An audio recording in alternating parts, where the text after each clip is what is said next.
2018 Volkswagen Tiguan. Going to change the oil and filter. Alright, so get it to where you need it to be. If you got it on a ramp or on a jack with some stands or on a rack or to drive up ramps, whatever. Well, what you want to do is you want to remove this engine cover, pull it straight up. It has 4 little grommets. Put some lube on it before you go back together.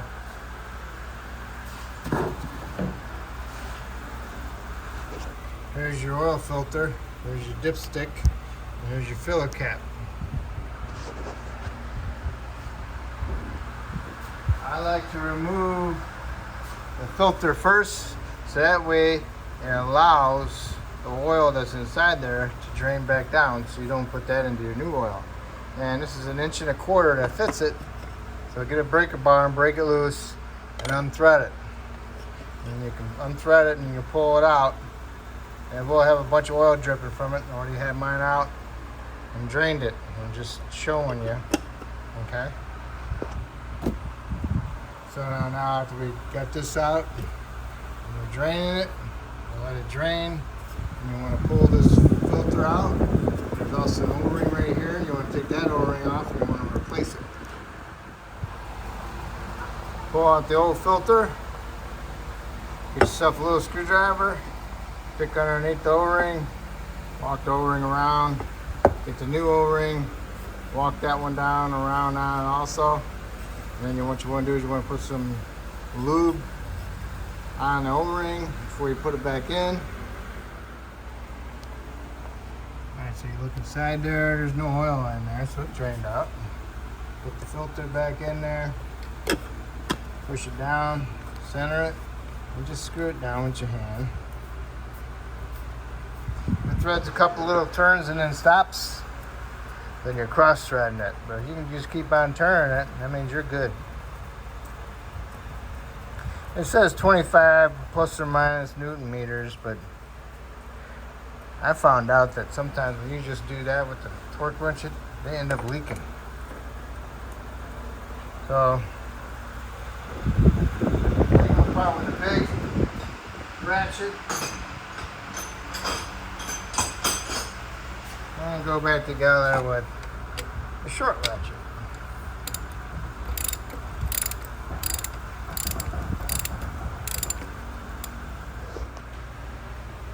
Alright, it stopped. So now, just go ahead and give it an oomph. You should put one hand here and another hand here and give it a good turn.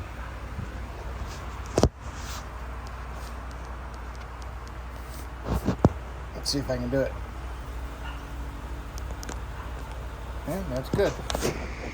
Good little torque on it. That's good. I didn't bear down on it. I just gave it a good torque. And that's it. Alright, next we're going to raise it up and drain the oil. But first you might want to check your air filter. But your air filter has a bunch of those torque screws all the way around it. You got to remove all those screws. Then you have to undo this vacuum line here, careful not to break it, and you got to squeeze these two together, squeeze them together, and that opens this part up and that part up, so you can pull that breather tube off of there, and then you can lift that up and check your air filter. And you want to check your coolant, make sure it's got some coolant in it, make sure it's not low.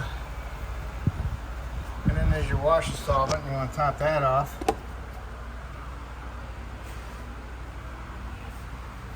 Over here, inspect your battery, make sure your battery cables aren't all corroded. A bunch of white stuff all over them. And then here's your master cylinder. I can see the fluid in it, so it's good, so I don't need to open that up. If you open that up, you might put some dirt in there. That's why they make them clear, so you can visualize. Alright, so that's all set there. In case you ever wonder if you get a PVC code vacuum leak, you got to take this thing apart and replace that, because that's your PCV valve right there. Well, make sure you got all these little grommets centered. And that's that. So now all you gotta do is put fluid in it when you're done, and your dipstick. So now we're gonna drain it. All right, I have mine lifted up. I have the drain plug right there. Nice, huh? Plastic drain plug, big flat blade screwdriver. Stick it in there and turn it counterclockwise. There's the drain plug.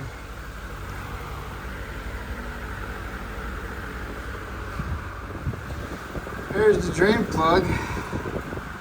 Got an O-ring on it. And this also has a stop. When you turn it in there, screw it in, it hits the little stop, and then you're done. If your O-ring is damaged, you need to go ahead and replace it. I don't have no cuts in mine, so we're good. So while the oil is draining, you want to go over and grab your tire. See if you can get any play on it. You want to grab it 9 o'clock and 3 o'clock and move it back and forth, see if you got any play. Do the same thing at 12 and 6, see if you got any play. This way's play, you'd have a bad tie rod possibility, or even a bad control arm. And up and down play, that'd be like a wheel bearing or a ball joint. Then you also want to inspect your half shafts, make sure they're not torn. You want to inspect your control arm bushings, make sure they're not totally split. You know, they'll have some cracks in them when they get older. But if they're just totally split off of there, then they're no good. You need to replace the control arm. Inspect your stabilizer links, make sure they're not broken. That means off the ball stud or have a lot of play in them up and down. And you just want to inspect to see if you got any oil leaks or anything like that coming from the trans or your engine. Everything looks pretty decent. Go ahead and look at your exhaust, make sure it doesn't have any shields missing or hanging down on it causing a rattle, or even rubbing on your drive shaft. And you get here in the back, you want to inspect your rear diff. You got an isolator right here, it's rubber mount. Make sure that's not cracked or torn. And you get your rear control arms in the back. Inspect your bushings on them. And also inspect your shocks, make sure they're not leaking. Same thing for the front, make sure your struts aren't leaking any oil or your springs being cracked or broken. Inspect for fluid leaks. Don't see no fluid leaks, but most likely you're not low on fluid. You got rear stabilizer links in the back also, and you got drive shaft boots on rear half shafts. And then you want to do is check your tire pressure and inspect your tire tread, and do a visual inspection on your brakes. If you can see in there, to see how much you have left on the pad, not the backing plate. So that's it. So I'm going to double check my tire pressure while that's still draining, and then I'm going to put my plug in and snug it up. Okay, the plug is in and sitting at the stop right there, see it? And that's it.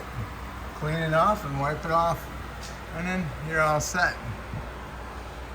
Yeah, it's nice, huh? Good design.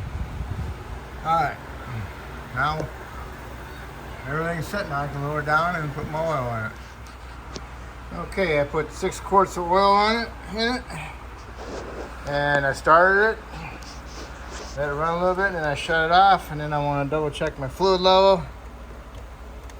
Pull the dipstick out, and you want to wipe it off, and then you want to inspect. You want to look at your dipstick, see if you can see where the cross hatches are. I'll have to scope in very good. Let me see if I can see them.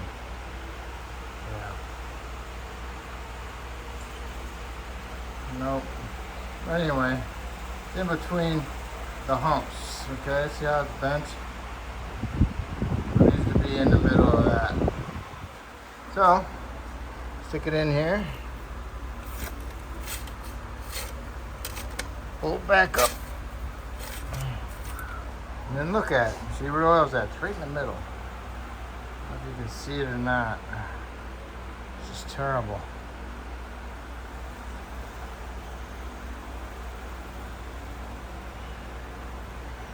It's in the middle of the humps, so this is terrible. Can't see it. See how it's bent? Well, it's in the middle of the bend. Well, it's perfect actually, so if you need to add some, go ahead, add some. If you're over full, then you need to drain some. But that's it. I topped off my washer solvent. I'm not going to check my air filter. Not until next time. Okay, so that's it. That's how you do your oil change. And make sure you put a sticker on it for 3,000 miles. And that's it. Good luck. Hopefully I helped you out. Hopefully you can help me out by subscribing, and I appreciate it. Thank you.